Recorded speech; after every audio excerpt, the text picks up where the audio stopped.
So today we're hoping, kind of optimistically I think, to have this engine removed from this truck. At least it'll be today for you guys. It'll probably be a few days for me. So I've sort of picked away at this engine a little bit in the past, and I've got mostly everything already disconnected. You know, we've got kind of a mess of wires here, but nothing really holding on except, we look down there, come on, focus. There we are, just at the tip of my finger there. You can see that linkage is still on. I believe that's controlling the clutch, so the valve housing is still connected to this engine, even if the transmission is on the ground behind it. So I think other than that though, everything is disconnected. And I'm just gonna pop that off, and then we're gonna go get the crane, and we'll start looking for points to hoist it up with.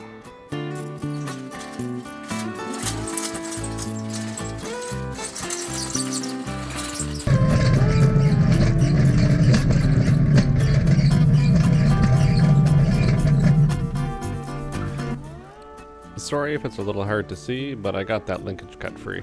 I know it looks like it's still sitting there, but it's not connected to anything anymore. I just couldn't film that because it was too tight of a space to have the camera and the grinder going. So now the last part of the engine that needs to be unfastened before I can lift it out are these two bolts that sit under the front crossmember and come up through the engine right about here, and one right about here. I'll give you a look underneath as well so you can see them from the other side.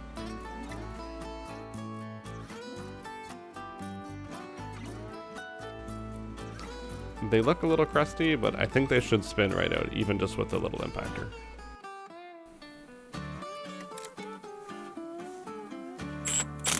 If you look carefully here, you'll notice a little wire between the bolts, and it actually goes through the head of one of them, and I'm not 100% sure what it does. Must tie them together somehow, maybe something to do with keeping them torqued down evenly. I'm not sure, but if you happen to know what it is, by all means comment below and tell me, because I'd like to know for sure what it is.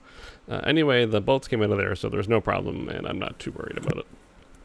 Anyway, with those out, I think that the engine should be free. I'll probably regret saying that, but for now, we'll put you back on the camera stand and hook up that engine crane.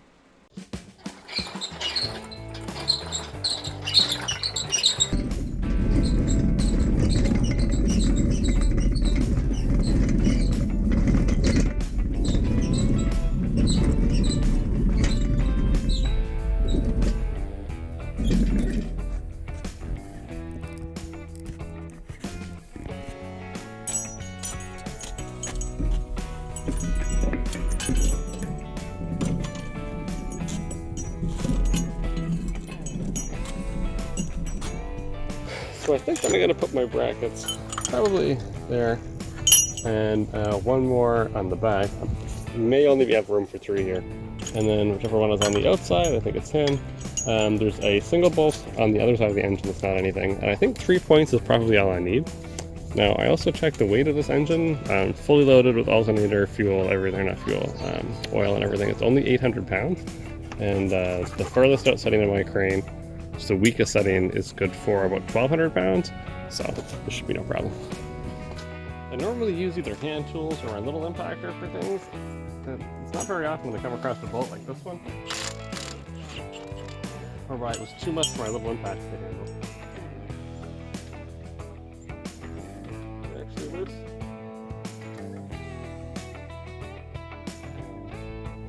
Oh, that's a full-on head bolt, eh? Look.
So, I have a confession to make. See how the handle to adjust the tilt of the engine is on the side of the truck closest to the cab, when it should actually be about here on the side closest to the camera? Yeah, that turns out to be a problem. You can see here, I tested to see if I still have some room or not, and for now I do, but as you'll see here in a moment, once there's tension on the crane, I don't have the room to swing the handle anymore. Whoops.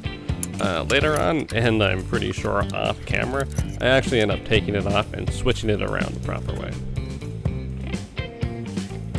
And there you can see it stuck up against the side of the cab, and you can also see me stubbornly trying to get it to go anyways, because apparently I would rather spend 20 minutes toying around with it the way it is than just taking 5 minutes to do it the proper way.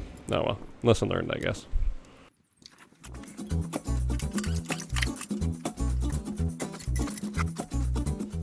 Okay, should come up.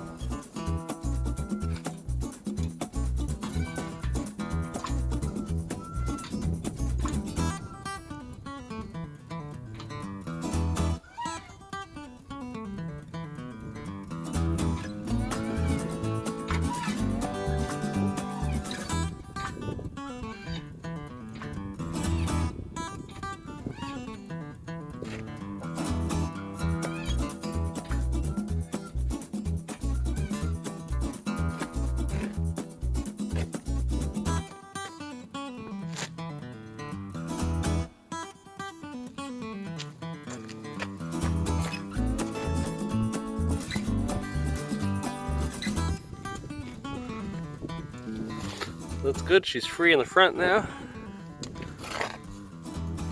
Well, it's really hanging on. You can see in the back there where it's clutching onto that cross member. It's wired in the way. So hopefully we can get it up enough that she comes off of that. Let's take a look at the other side. Okay, so I had to do a little bit of reshuffling to get what I wanted so that I could have everything come up properly. So first, I'll show you what the actual issue was. You just get down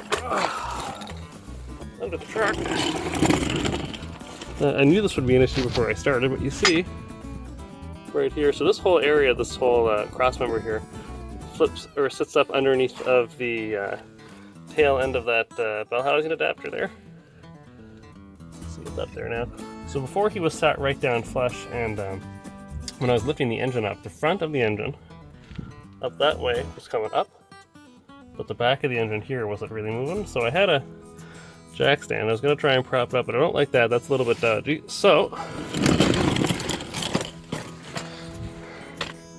what I did is I just got myself a little bit further back. There was another bolt. There you go. He's obvious now that I hooked onto him, but I couldn't see him before. He was underneath all of this debris here. And I moved this guy forward one as well. And so when we pick it up now, we're picking that whole section up with us. And I should be able to just take him out, I think, now. I might possibly need to hook him onto my other cheap project truck there and actually use that to pull the crane back, because even though the camera doesn't show it, we're actually on quite an angle here. If I was to be level, it'd be sitting more like this. You know, there's a reason that truck is backed into that hill. So I'll put you back in the display and we will give that another shot. Okay, so she's in a good spot now. You can see she's lifted up there in the front. And hard to see through the shadows, but she's also lifted up there in the back. So she's free, but yeah, it weighs way more than I can possibly move up the slope on my own. So what I've done here is I've got my winch that I saved from the trash one day. And you see I've made a custom wiring loom for it because I never had the remote. And there's the other side of him. My plan is to use this and just give it a few prods backwards. I know this is not even close to the right way of doing something, but you know, this is during the time that the COVID-19 thing is going on and there's nobody I can get over here to help me pull it out, so it is what it is. Nothing else, maybe it'll make for an entertaining video.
So apparently I forgot to record any closing footage to this video. Imagine that, eh? Abrupt video ends are going to be kind of a theme around here.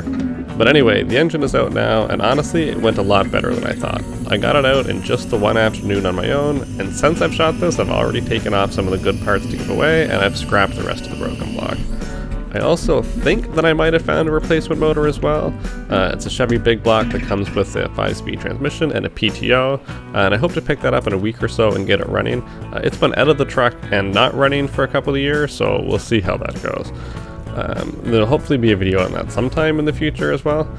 In the meantime though, thank you for taking the time to watch to the end. It takes quite a bit of time to make a video, it turns out, but I've enjoyed doing it so far. So probably keep at it, and if you'd like to see any future progress on the truck, then you can subscribe, and I will see you in the next video. Thank you very much. Bye.